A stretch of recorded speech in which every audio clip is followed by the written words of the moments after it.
Welcome to Electrolysis Unplugged, an after-hours chat beyond the probe with Joanie and Stephanie. We're here to dive deep into the world of electrolysis, education, and all things hair removal. Whether you're a seasoned professional or just curious about the art of permanent hair removal, we've got the insights, tips, and fun stories to keep you plugged in. So grab your tools, take a seat, and let's get into it. This is Electrolysis Unplugged, brought to you by the Electrology Education Coalition. We love us a new educator in the group. Yes. I'm barely awake, so. So if we hear snoring, just make sure you're muted. Yeah. All of a sudden we you know what? Joanie and I had on a couple of our last lectures of doing continued education online, we've had a couple sleepers during yeah. I had no joke, I was in the middle of talking and I had somebody like this. Oh, I photo pest dispenser. It was so great. I was like, okay. Yeah. I am so glad that I'm that comforting everybody. Right? Make me feel great about myself. Oh my God. So put you right to sleep. Stephanie Shields can just make anybody fall asleep. How's it going with the school launch? I saw that you have 10 signed up. Yeah. yeah, it's slightly overwhelming, but It goes pretty quick, doesn't it? Yeah, I was really kind of surprised. How many have you got? 10 total. 5 are in person, 5 are still doing the online. And then somebody texted me yesterday saying they were gonna send me a check. So Okay. So number 11 is rolling in. Are you do you have help now, or are you still just running this by yourself? Oh, I'm crazy. I don't have any help yet. No, you need to hire your admin person. Yeah, that's what I was just talking about today. So I have to have somebody because I can't do it by myself. No, you need somebody to handle your phones and handle all of your admin stuff so you can just spend the time in the classroom, because it's impossible. Yeah. I went at it by myself for maybe a grand total of like 2 months when we started, and that was that we hired someone. Yeah. One of my friends is a registrar at the high school here in Laurel. Beautiful. Okay. And so she's come in several times to just kind of help me get my shit together. Pardon my French, but I mean, yeah, for sure. And that's the interesting thing. So like my first few months, like fully teaching, it was me, right? Mike was doing his work. And then there was just this moment, he unfortunately had gotten in a car accident, and it was just like, hey, before you go back to work, I have work. Yeah. I need you. Yeah. I'm like, help me. So, I mean, it works itself out, but I swear there are still times where I feel like I'm coming up and I'm like, okay, take a deep breath and then go back under, right? It's just, and it takes a little while to work out those kinks for sure. Yep. Yes. But we're working them. Yes. All these little teachers making things happen. Mm-hmm. We just, we have like a unique experience on this end where Washington doesn't have really any regulations. Very, very few. We have RCWs, which is like the revised codes. And then we also have, I'm helping with getting us licensed. Like I've been going through all the old research, all the old stuff that was in play, and just like line iteming, like what's still workable, what needs to change. And I'm trying to partner that to because I already have reciprocity in Oregon for licensing for my 600-hour program. And so it's like, I'm taking that network and then putting it into this space so that it's very easy. It's like they don't even have to blink to say yes. Right. But Oregon has had, unfortunately, a lot of turnover. Like some of their staff at OHA has had major medical events. And there was 6 months with no communication where I was just sending a weekly email being like, anybody? Yeah. It was bad. And now it's getting better again, but there are times where I swear, as and I hope that any person that listens to this later on, there are times where you slowly you kind of lose your mind because you're the only person checking the boxes. And that's frustrating. Yes. So, but I'm really glad that you're here, grad. I'm really glad that you're here too. Well, I was kind of glad you guys just sent that little message because I was literally getting ready to go upstairs and go to bed. I'm like, oh, I'm awake enough. I can do this. Okay, You can good. always turn your camera off and sleep.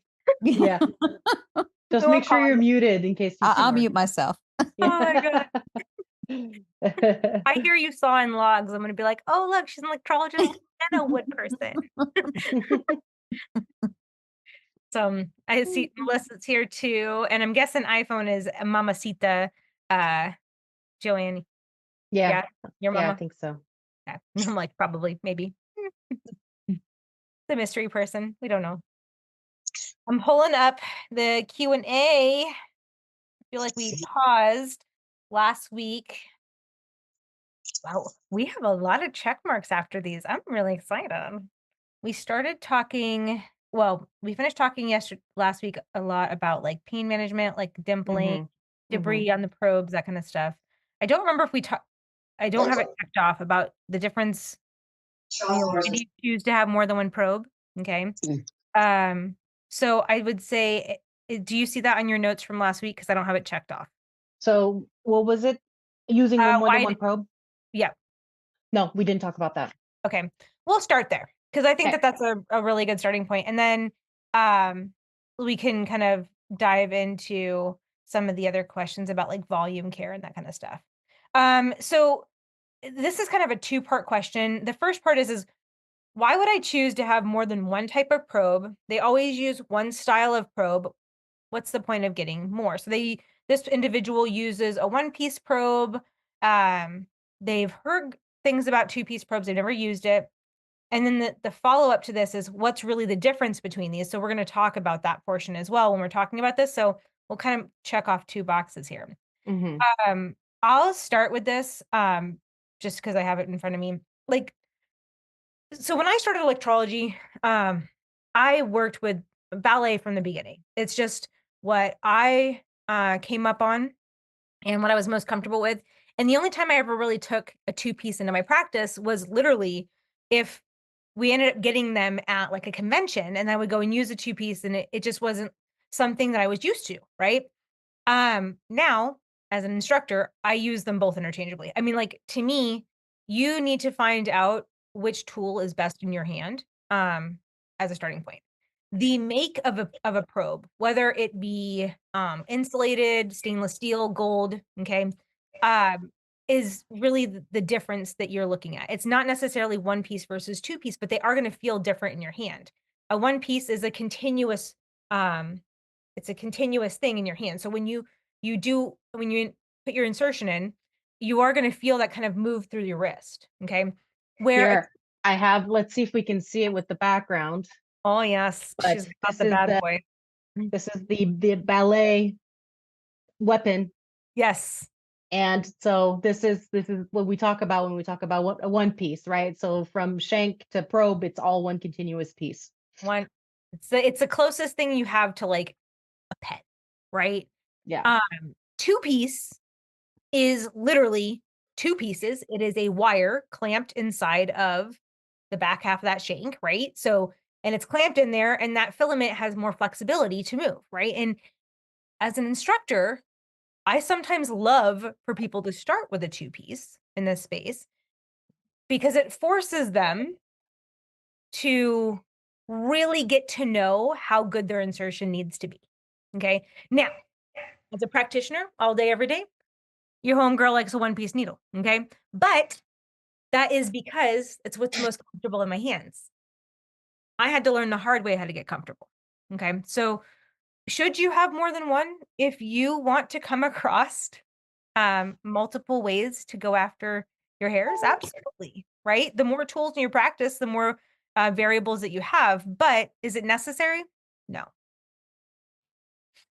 On the flip side too, we've encountered, and especially because we sell these probes, we've encountered people that buy only one size of probe. Mm-hmm. And they will do every treatment with that same probe. Mm-hmm. And so, like, yes, there's a lot of variety out there, right? So You talk about 1-piece versus 2-piece, and yes, there's going to be some differences between those. But then you have, gold plated versus insulated versus non-insulated.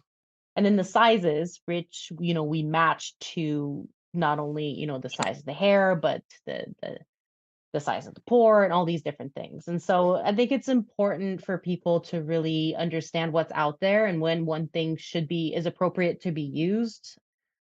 Working with only the same size to me is not appropriate.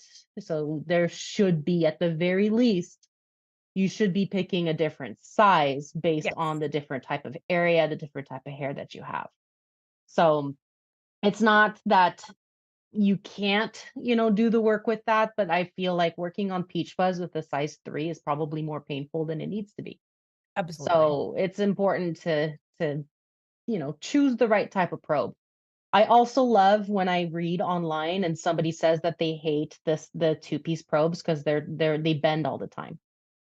That makes me cackle a little bit, because the only reason that a probe bends when you're inserting is because you are pushing up against resistance. And those 2-piece probes are great, especially the size 1s, right? That are so thin.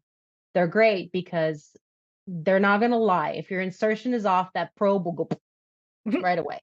Yeah. And so it's a great tool for, especially like when students start and they use the 2-piece probes.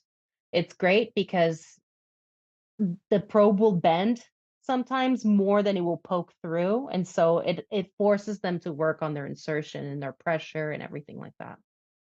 And like in that same token, I mean, like as a 1-piece probe user, if you're sized appropriately, you're moving at a distinct speed. Yeah, like you're gonna have the same issues. I see people literally that hook that you just did with your finger. I can't tell you how often I see that little like hard left. Yeah. And I'm sitting there going like, and they're like, I keep bending my probe and I get it, because it's like this is literally why you're going to school. We can talk about energies all day long. We can talk about understanding that part, but that physical treatment, like if you are poking yourself, okay, you will bend a thin tool. If you are inserting, it goes into said hole. And so it's really, and I hope any newer electrologist is listening to this, just understand that like it's okay to practice your insertions and not get them on the start because you're learning a new skill. Okay. But it has to be like, if you keep seeing that, you have to evaluate what you're doing to get that to happen, because it's not the probe that's messed up. It is the operator that has not gotten to the point where they're getting comfortable with that. Have I seen poorly designed probes in the past? Yeah.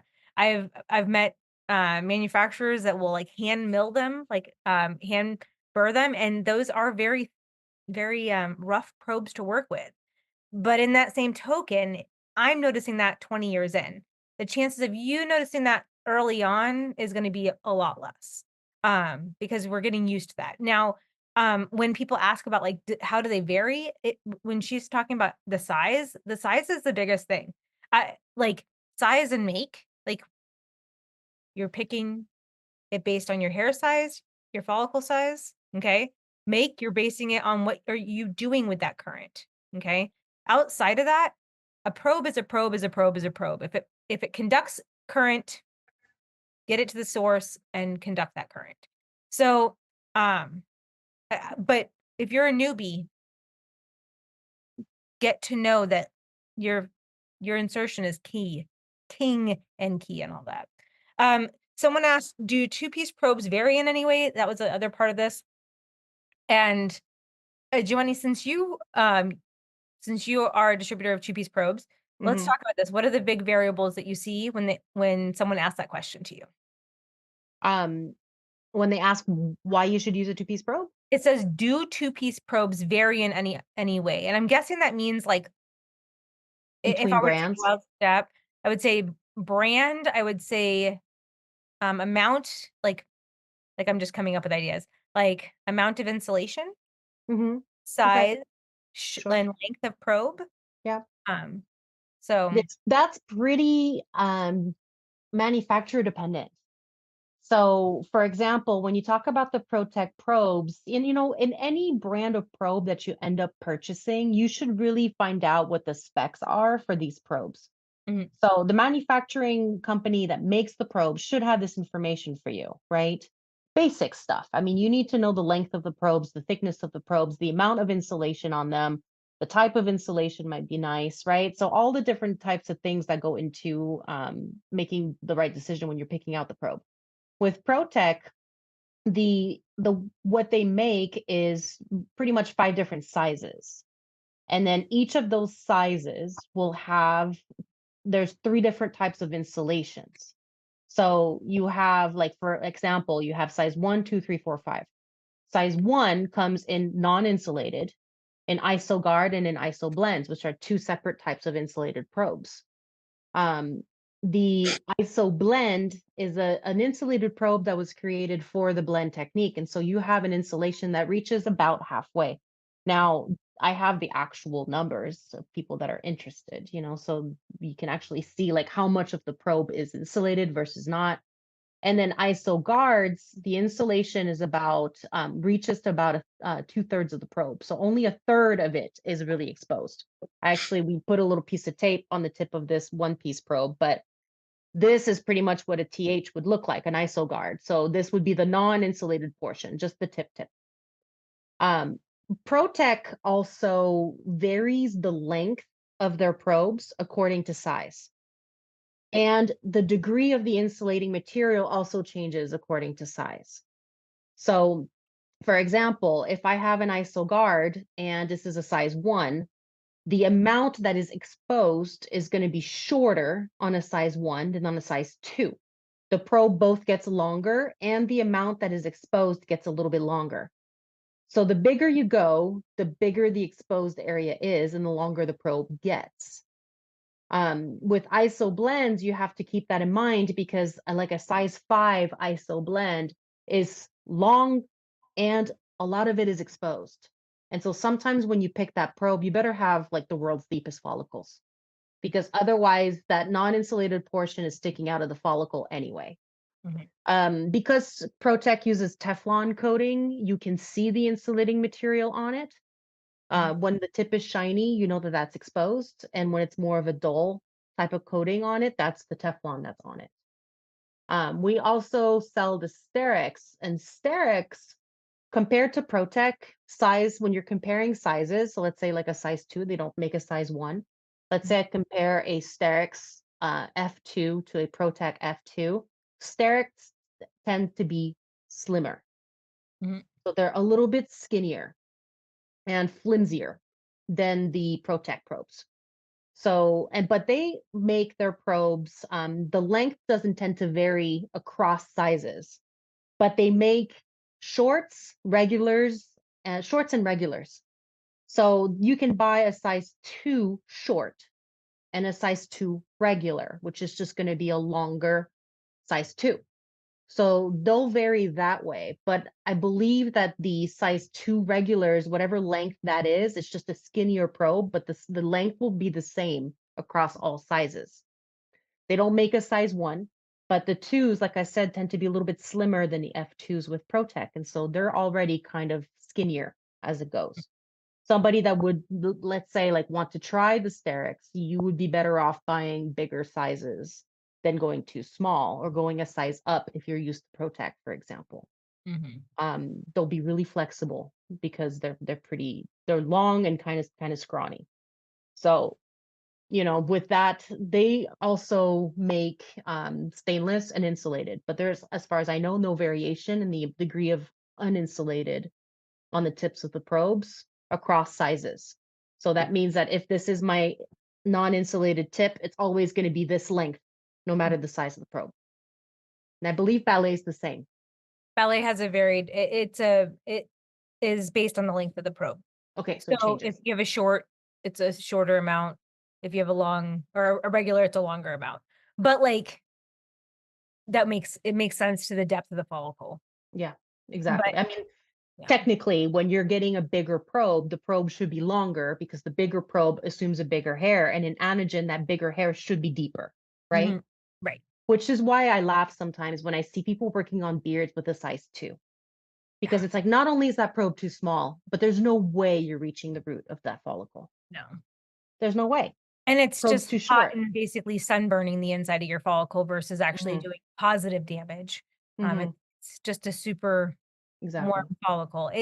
We were talking about that in class today, because a lot of times people will come in after, hopping on to one of the forums and they're like, I want to do this and I want to do that and I want to try this and I want to try that. And I'm like, okay, we need to get you proficient here and then we can go outside of those parameters, right? And so one of the big conversations we had, and this is my Italian humor probably coming out. I always joke about like how when we try to pluck a hair, it is like the mob, and some of their fellow mobsters will show up at the funeral to excite growth. And we were talking about that, like, and so basically, you're always creating a little bit more chaos for yourself as you grow that mob that's arrived, right? And in doing so, you're also increasing not only just the amount of hair present, but the size of that hair in the same token. And so moving at like if somebody had just started tweezing and they had just a little bit more of an accelerated growth, you could, think about working within like a 2 or a 3 in that space. But once you really get yourself a large size hair, you're basically you're ricocheting that energy all around inside the follicle and it's not doing enough to create a cohesive zap. Mhm. It's just and that's why I say sunburn. It really is like you're going in there and just creating enough warmth and You're just to taking a bite off the side. yeah. Everything else is Yeah. left intact. The hair will regenerate. And Mhm. so, it's all about, you have to think about being efficient. Yeah. And it does start with the choice of probe. It does make a difference, it's not a one size fits all, I think. No. And I 100% agree on that because it's just like I see the same thing. Sometimes I'll see people who I will say that when you're creating video content online, the large probe is easier to see, right? And unless you have a high res camera.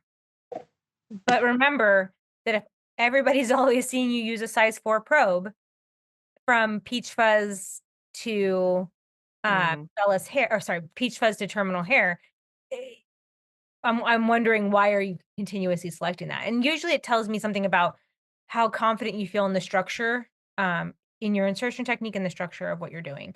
Um, Mhm. and this is why we're here to learn, right? So if you're a person sitting on here and you're like, oh my God, these girls are judging me. Absolutely not. This is why we're here.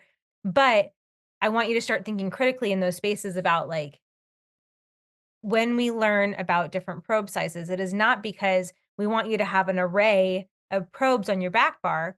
It is because not all hairs are the same. And that means that you have to find the tool that's best for it. In the same token of like finding modalities, like you can kill a hair in any modality, right?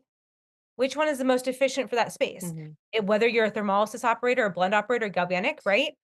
You can still make it happen, but you have to be able to find that balance of energy to probe to make it happen. And Yeah. so that's something that as you come away from this, you start thinking about that. That's what we're asking you Well, to. it takes time to learn all the different things and the nuances of everything. Mm. I always kind of tell students a story because I think it's funny, but when I first started, so we're talking 20 years ago, I had an SX500. So those are discontinued, but they're like similar to Senior 2 or Senior 3G if you have the Appleist machines. And I kind of joke that like I think that I did the modality thermoflash probably for like the first year Mm, of me working on clients. Like it was just always thermal flash. And I kind of joke and I was just like, I just didn't know the difference. I feel like I turned on the machine, it was on thermal flash. That's what I went with, you know? No need to kind of dig a little bit more deeper into that. But like the more I learned about the differences between, why hundredths of a second and thousandths of a second and tenths of a second and what happens to that little teardrop that I'm creating inside the follicle. And why is it that it's actually a better choice to choose this versus that? And so, that takes time, but it takes coming to these spaces, which is why they're so important because sure, especially if you've been doing this for a while, there's probably not much that's going to be super new to you, but you're always taking away like a nugget of something. Oh, you know, absolutely. and it takes showing up here. So like as a student, as somebody that's fresh out of school, it's kind of normal that you're not, you know, it's going to take time before you kind of, you know, really everything starts to click. And sometimes it just, you show up at these conferences that in these talks and you pick up one thing, Mhm. and then the light bulb went off, right? And then a different talk, and you, okay, now that makes sense, and now this makes sense, and this is where, you know, an electrologist can really truly become like a proficient, you know, in the field. Absolutely. The sorry, the like brain moment on the topic of like coming into these spaces and learning these things. I think about especially right now because I've done so much with getting like the reciprocity stuff done. Um, there are goals that we set as instructors that you have to hit to obtain your license. Okay. Mhm. So that might be so many treatments in each modality. And I'm going to give you guys what we require. It's not, I'm not sure if it's everybody, but we basically do 12 observations, 20 galvanic, 46 manual thermolysis, 46 flash thermolysis, 46 blend, and then 230 student choice. Okay. That's a standard that we have to hold to get our reciprocity with our 600 hours in Oregon. Okay. But in doing so, what that really means when you first start off is you're looking at one procedure per hour per 8-hour day over the course of 400 hours to get you 400 procedures. Okay. In that time, that first portion of it, when you're getting close to 200 procedures, right? You're really learning the intricacies of the machine that you're working on by having to go into different modalities. And in doing so, learning each of those modalities and how one, they feel on yourself, because any modality that you go into, it's like, it's so important. As much as it sucks to zap on yourself for hours on end, it's important to be able to describe how it feels to you, right? So that you can get comfortable with talking about that to the next person that comes in for a consultation. Then you have to get used to how that plays in the follicle with different types of people, right? And so the amount of those procedures allows you that opportunity to get comfortable understanding how that worked in your hands and on your body, on your clients. And it seems like it's so um it seems like a big thing. It seems like it's so much to take in, right? 400 procedures in 400 hours. How am I ever going to do that, right? But if you really break it down to one procedure per hour, right? Over time, it really starts to build up and you get more comfortable. I remember when I first got my Appleus, you know, the machine I came from, my Gentronics MC160D, right? And I still have it because I still do multi-needle in my practice as well. Um, when I came from that machine to the Appleus, I was like, I had essentially like 3 places I got to play in that machine. You know, you had thermolysis, galvanic, multi-needle. It was it, right? And then I get this machine and it's got like 5 options here, Yeah. 5 options there, 3 options. I was like, right. And that first part, it was me getting used to, I just got to know what all these people are talking about with synchro, right? I was like, I had never been a flash operator before that. Mhm. Like I'd done I manual. remember, Stephanie, when you came, it was a talk that we had at the AEA convention, and we were talking about doing like one of those, like the free talks that we do, the wine and cheese talks, right? And you and your mom showed up, and I remember this, and I think that maybe like a little bit like sitting like this, you know. I think Mike was there too. Yeah, Probably just a little bit like this, like in the corner. that's because they fed but me wine and I don't have a good tolerance, but yes. I was like, act natural. but it's good because, you know, like it's, you have to be open-minded, right? To at least go and kind of listen to like, what is this all about type of thing. And that's what you did. And I remember you told me like things just clicked. You were like, yeah, of course. Yeah, Mhm. of course. And then I remember we went out to Arizona, my mom and I. And so, and that was the kind of the beginning of a new era, I think, which was great. You know, it's not that you're letting go of everything else, but it's like, it was, it made you a Right. different type of electrologist for sure. Absolutely. It's so funny because, okay, so just so everybody knows, one, I don't handle alcohol well. That's why we ply them with wine when people come, so that way you're Kind of excited like to come to the talks. like I'm like a social 1 drink max, okay? Because I'm usually falling asleep. However, they want everybody because I am a very much a person who wants to gobble up information at every turn. My mom and my dad and Mike, they're like, ask this question, ask that question. And Clement was like the one speaking. It was in San Diego. And he kept talking about like working on the bottom 2/3 of the follicle and the bulge, and like I'm a little tipsy, finding that very funny. But also trying to like keep it cool. And everybody in my family is tapping on the shoulder to ask more questions. And I'm like, I have had a beverage. Um, but in that same moment, I think it allowed me to unlock my brain in that sentence and go, okay, I got to ask critical questions because these people are like my peers. And if I don't ask smart questions, right, they're going to eat me alive. They didn't, we're good. Like, but it is one of those moments like this was the space that Stephanie worked in, right? And any book I could find, I would just like take it all in, just everywhere I went. And that was a moment where I had already started to work within like manual thermolysis a little bit more, like and closer to like a second. Okay. But I was doing more of like a pulsed thermal current in that space. So it was really like doing flash interruptions and that kind of stuff. And so I was tiptoeing in, but I had not played in that realm ever.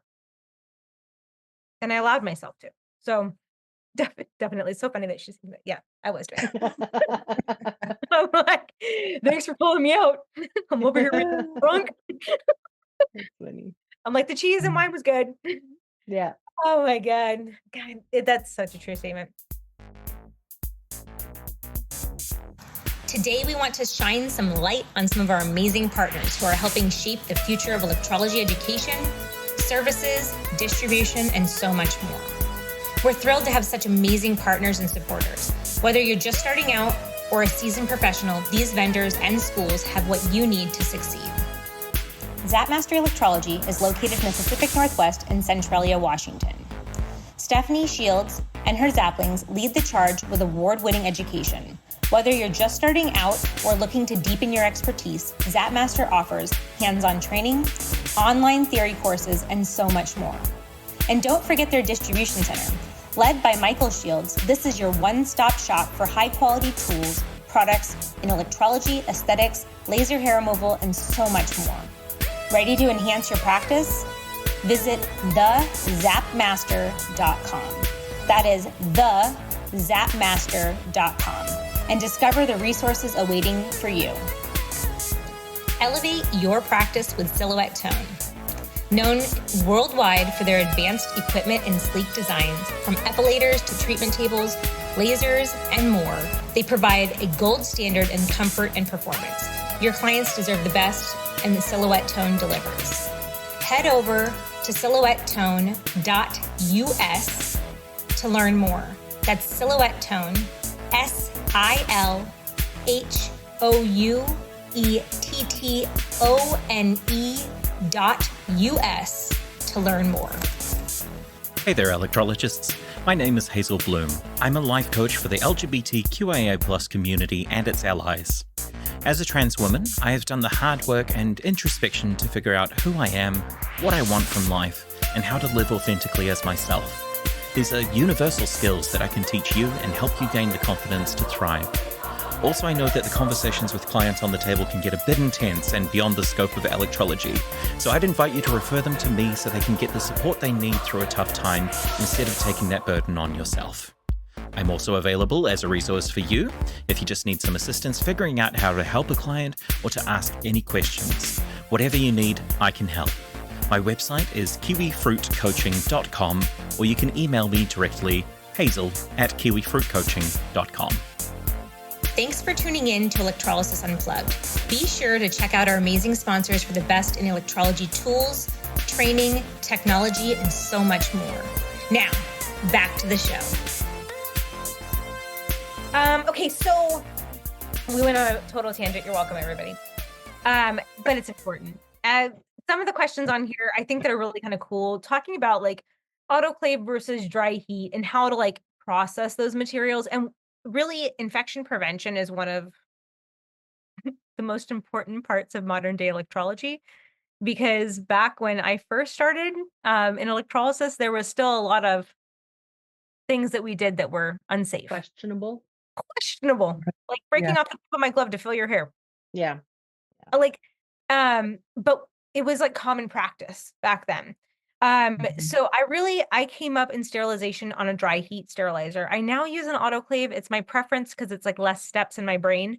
And I also accidentally in my old dry heat caught the packaging on fire.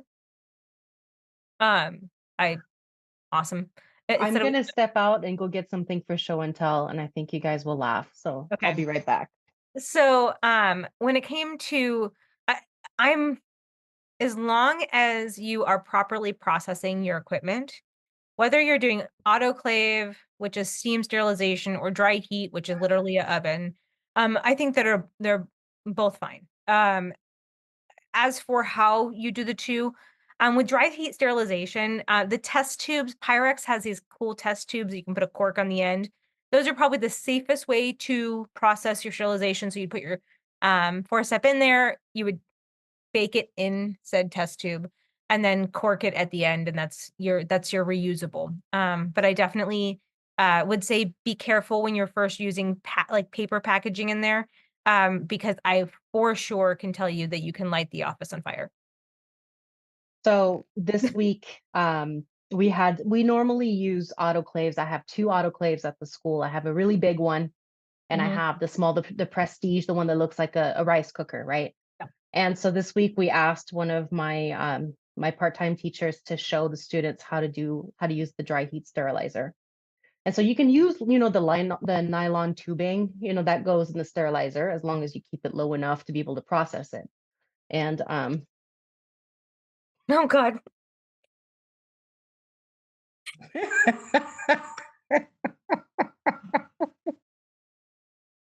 they're completely stuck. So the nylon tubing melted because she put it up too high. Oh And my God. everything is stuck on here. That So of just course makes one of my day. students right away was like, "So you're gonna replace our tools?" So don't do that. That's actually probably the Try biggest hand sanitizer. Because we melted, one of my students put forceps, no, actually it was a pair of scissors in the autoclave bag that said on the packaging, okay for dry heat. Well, it was Oh, not no, it okay was for not. dry heat. false. And it totally melted on the scissors. And one of my students, it was her mission to get that stuff off. And what finally worked was a sponge and hand sanitizer. I mean, It's so hard. It's like the plastic is like super, super hardened. I don't even know. We were thinking of maybe remelting it Oh, yeah. and maybe like when it's like burning hot to try to kind of get that stuff off of it. But yeah. right now it's just a funny like what not to do. But I feel will like that your would tray, actually Put it on the ruin wall. art. your tray might be ruined. Yeah. Yeah, I think No? so. I think would so. definitely say that's a piece of art to go on the wall to be like, what not to do? I agree. I agree. Yeah. Yeah. Don't do this. Yeah.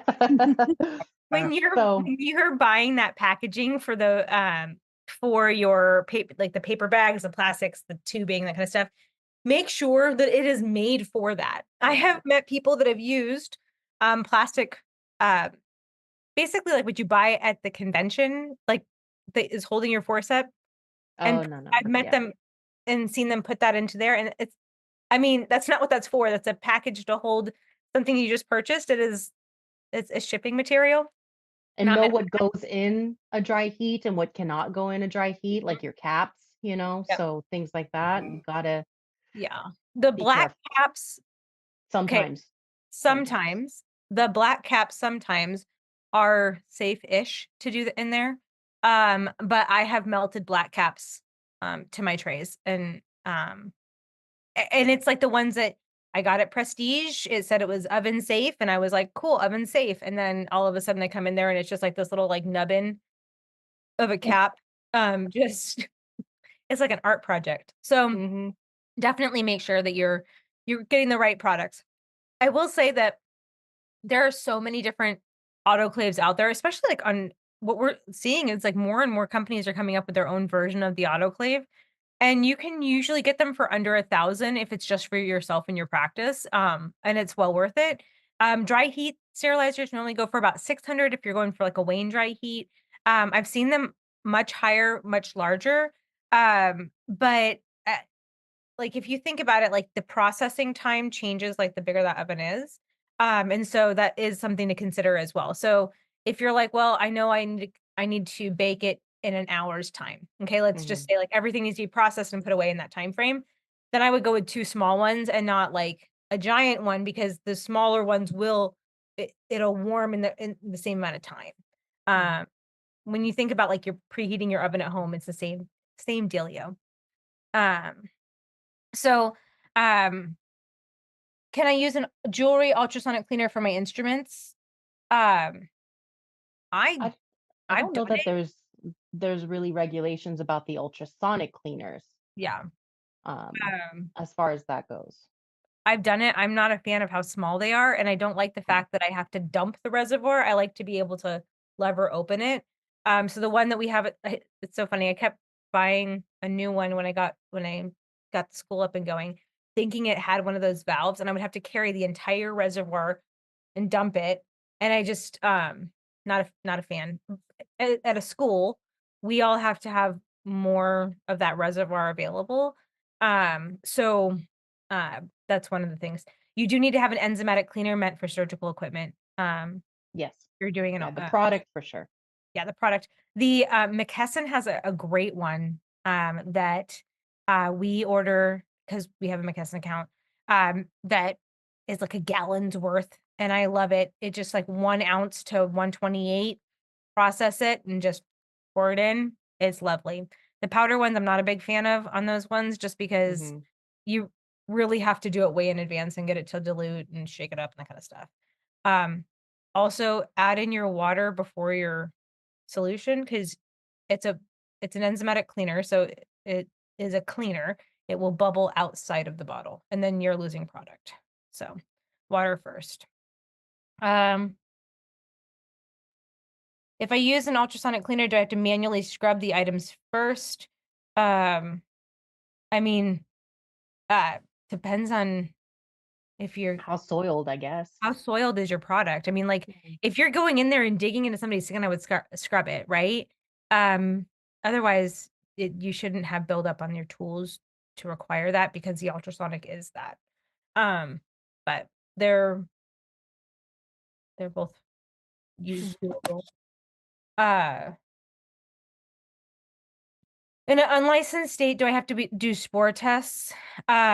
As somebody that operates in an unlicensed state, well, it's not required. In my state, I would never not do it. Because how do I really know if my tools are doing what they should be doing if I'm Right. not doing my spore test? Yeah. So, I had to kind of get into a bit of an argument with the state of California because when we were kind of rewriting the health and safety procedures, and I was talking about the sterilizers and all of that, they were like, why do we need to do spore tests? And it's just like, well, you need to do spore tests, like you said, because you need to know if your sterilizer is working or not. So, to me, if you're using a sterilizer in your office, then you need to be running spore tests. They agreed. kind of go hand in hand. Once a Okay. month is what I do. Mhm. And I think that's enough, but you have to date your packages. That's another thing. Your packaging should have indicators on them when you're using a sterilizer. Mhm. So there's, if you're going to be sterilizing, there's proper procedures that you also need to follow. So the test tubes, one of the biggest things with that is that there's really no indicators with test tubes, Mhm. so it's a little bit more difficult. The packaging that comes with it, whether it's the tape or, you can buy indicator stickers that are Mhm. separate, but yeah, you have to be able to know that the sterilizer got hot enough and held that heat for long enough. Yeah. So that's what the indicators tell you. You put date on the packages because when you run spore tests, if your spore test comes back that you did not pass, then from the date that you ran your spore test, you need to know which tools were sterilized after the fact. And then you need to take all of those tools and re-sterilize them. Mhm. That's why we date them. And Mhm. so, if you're going to be sterilizing, yes, I think that you have to do spore tests. You have to use the right packaging. You have to use the indicators. You have to date your packages. Everything kind of has to be done properly. Absolutely. And in that same space, like if you're not marking these things, if you're not documenting, if you don't have like a book or a paper that's being signed off on, it's kind of like your word against your memory, and they're not ever the same. So make sure that you are doing solid documentation on that. Is it okay? Is it okay if I use disinfectant wipes without gloves? Um, Depends on what type of disinfectant you think you should be using. Because Cavicide and Opticide, you need to have gloves on. And that's what they should be, in Barbicide.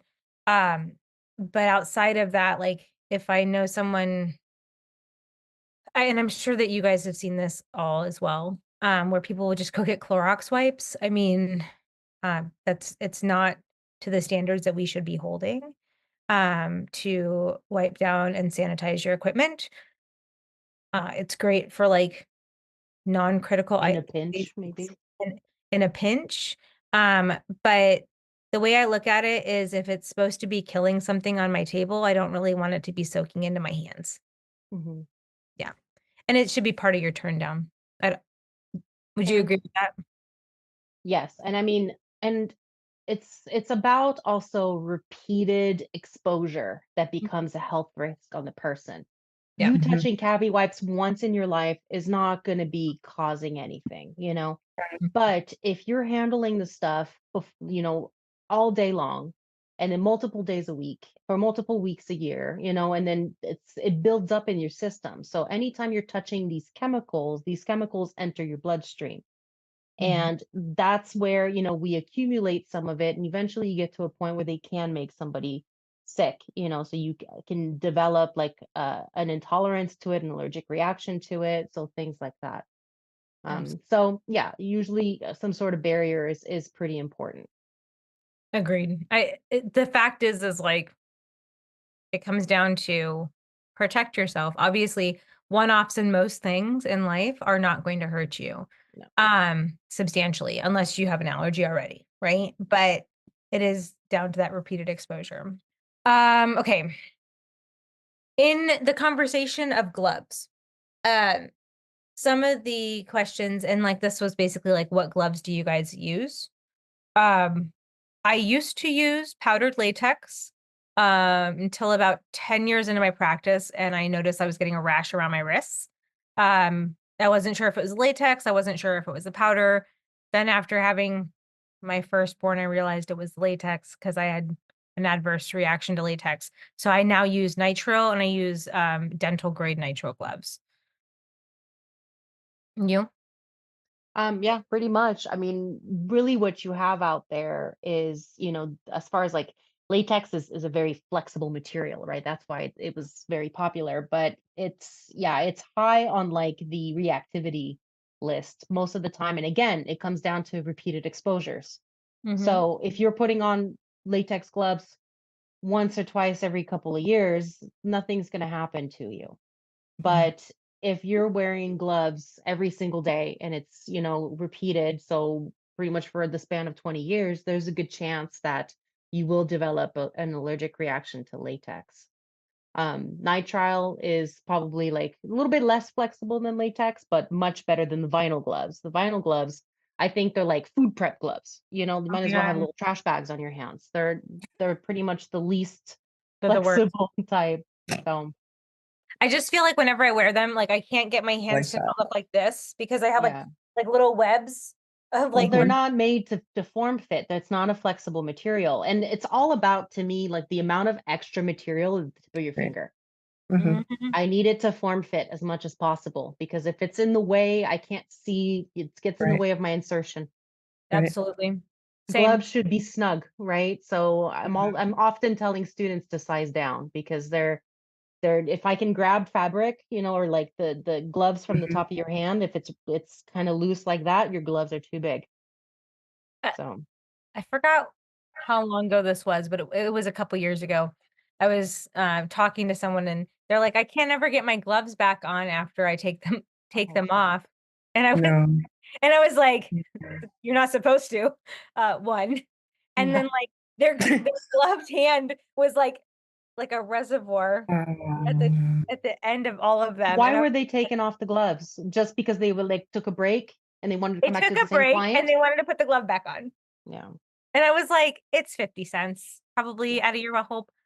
No, it's not even 50 cents. There's 100 gloves in a $6 box. That's like not enough to worry about. Now, if you were taking breaks every 10 minutes, then I would understand like why you're like, oh, I want to save these up. But why are you doing that? Like you should not be. Like, so don't reuse gloves. No. And also don't have little reservoirs at the end of your fingers because I call it the T-Rex fingers. When you're stuck and you have like this much extra fabric, the gloves can't go on because they're just slightly too muggy, the hands.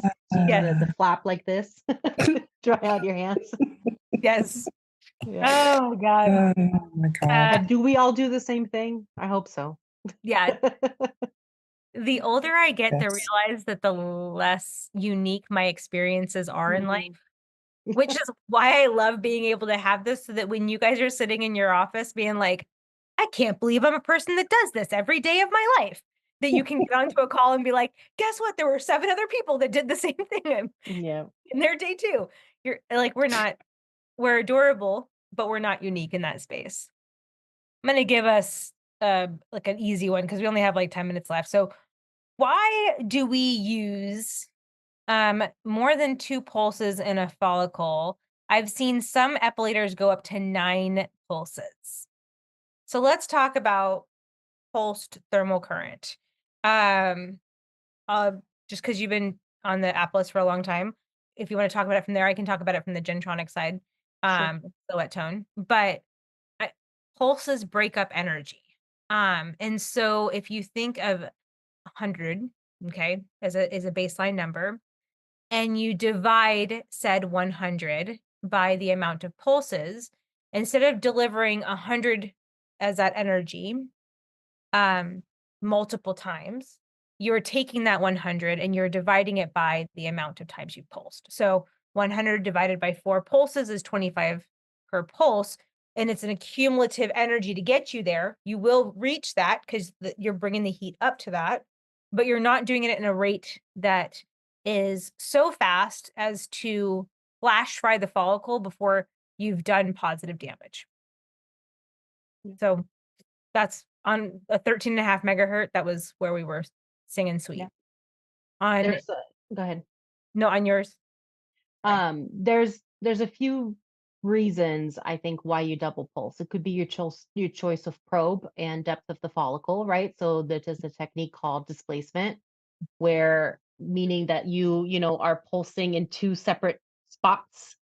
So if you have a probe that has an insulating material that is very small and you're trying to treat the bottom 2/3, right? This is what we're talking about.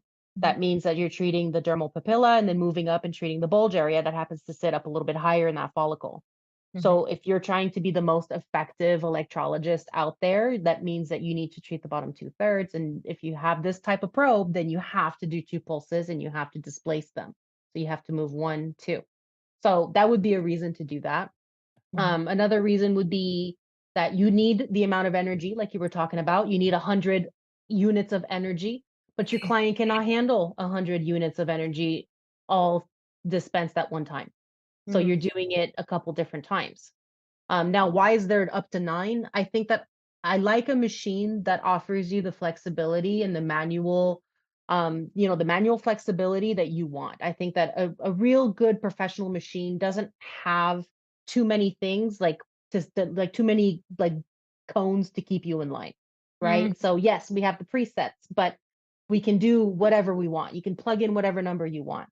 So with the pulses, do we normally go up to 9? No, but that doesn't mean that there's not practitioners out there that might have a technique that uses 9 super, super low. Who knows? Yeah. One thing to keep in mind with multiple pulses, and this kind of goes back to laser theory, but the hair retains the heat longer than the skin retains the heat. So in between pulses, you have a thermal relaxation time. And during that time, the heat dissipates out of the tissues. It goes a little bit faster out of the surrounding tissues than it does the hair. But as we climb up, what's important to remember is that you're not starting from zero, meaning you're not starting from baseline. So if my natural body temperature is 97.8, my first pulse increases the temperature of my follicle. My second pulse, then it starts to go down.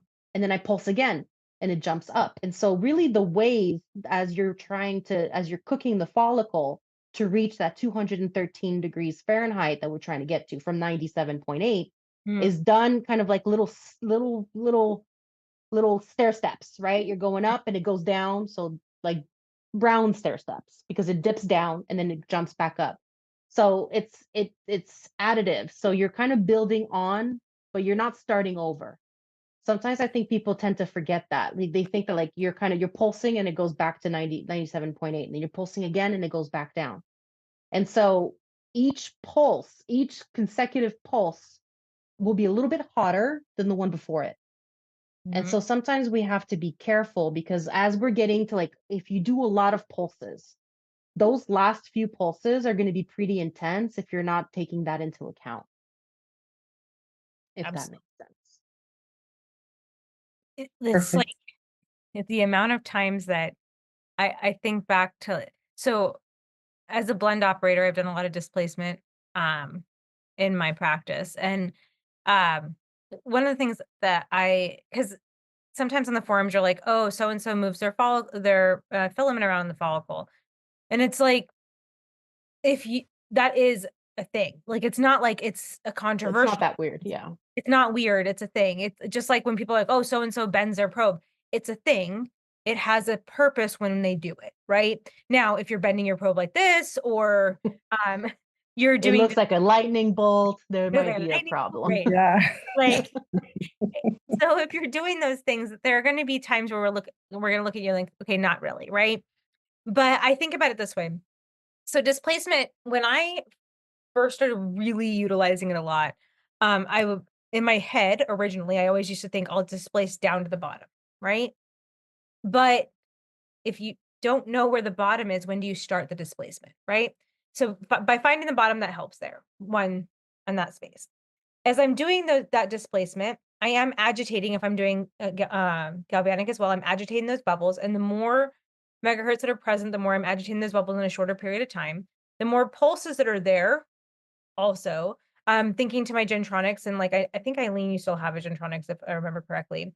But like, if you turn your pulser on the Gentronics, it is way past 9, especially if you speed up said pulses, right? So you could enact many micro pulses along that time frame, and it just kind of helps to build that agitation of those the lie in that space. Okay. But in that same space, a lot of times displacement doesn't just mean this. It might mean a little bit of like movement in that area for a blend operator. Okay. So it's not just that we're moving back this way. The other thing is if I'm coming down this way, obviously I said that we don't know which direction we don't know where our bottom's at. Okay. But the other thing is you are causing cauterization. So if you're not putting pulses into that space, you are cauterizing the tissue that you were trying to get through. Okay. And sometimes that can create a tightness in the follicle and make it increasingly more difficult to get to your target. So by utilizing displacement and pulses, and you're in a reverse order, so feel the bottom of the follicle, reverse back, apply, so find that spot, reverse back, apply the first pulse, the second pulse comes. I know what my stopping point should look like, and that's where my displacement should stop, right? If you have multiple pulses in there, it's not pulse, right? It's pulse. So there's going to be ways that you do that, but you should be moving in that direction for the most part. And if you are doing modalities that like multiplex on the XL, or you're doing pulsed galvanic or pulse blend, it's going to help you create the needed boost that you're trying to go for. I would not be afraid of pulses. I would not be afraid of displacement. I would test it out on yourself far before you test it out on the public if you've never done it before. Because if you don't know how much filament you have in that follicle, you could displace to the point where you're popping the surface. But it's definitely, it has a really great time and place for not only the pulses, but also how it helps the rest of your work go. But One quick yes. caution though with Mhm. pulsing is you have to think about the total energy, whether you're delivering that as 1 or 9. No, And so sometimes I feel like if it's not clear in your brain, you're thinking that, let's say with an Apple's machine where you have those ELs, right? You're thinking, I don't know why my client's skin is scabbing up like that. All I'm doing is, I only have 350 ELs, but then they're doing 6 pulses oh my gosh. and they're not doing an additive type of thing, right? So we So have you're to growing that remember. exponentially in Mhm. that space. So So just it's like, really 350 times 6, which is, right. a much different story. Mhm. Um, before we go, I do think that there's like one little spot on there that people need to understand. In different modalities, when you're utilizing those pulses, how those pulses interact with that type of hair is also a factor when we're talking about those filaments that we're choosing, when we're talking about which modality that we're working with.